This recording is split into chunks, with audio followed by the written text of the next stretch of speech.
Okay, so the last thing we can talk about in terms of recombinant DNA or DNA in general is DNA fingerprinting. So you can use restriction enzymes, so the same kind of enzymes you use to cut apart uh, your plasmids in order to add new DNA in there.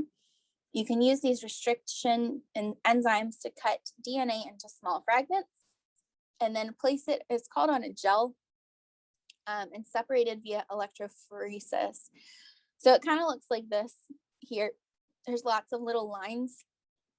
And this is called a genetic fingerprint. So each person's DNA is going to have a slightly different result as to what the lines, the order of the lines, and how, I guess, dense the lines are.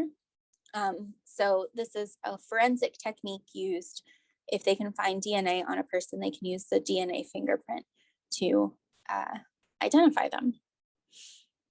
And then lastly, the human genome. So the human order of of nucleic acids to make us as humans.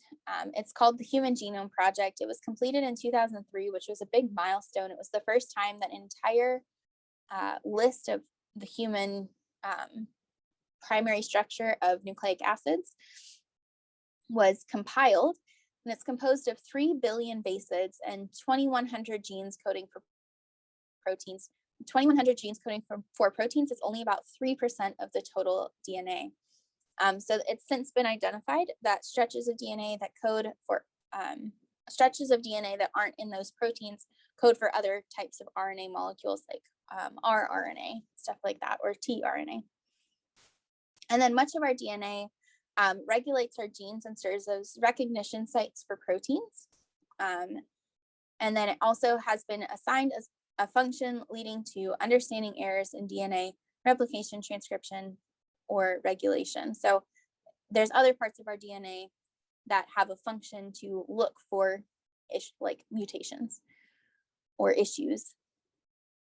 So lastly, our last practice problem is recombinant DNA technology requires use of which of the following?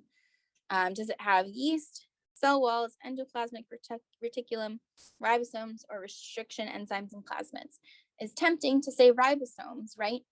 Because ribosomes are, like, we've talked about those a lot. However, there's no ribosomes in recombinant DNA. We only have the enzymes responsible. So the answer is restriction enzymes and plasmids. We're talking about plasmids and restriction enzymes, not ribosomes inside of cells.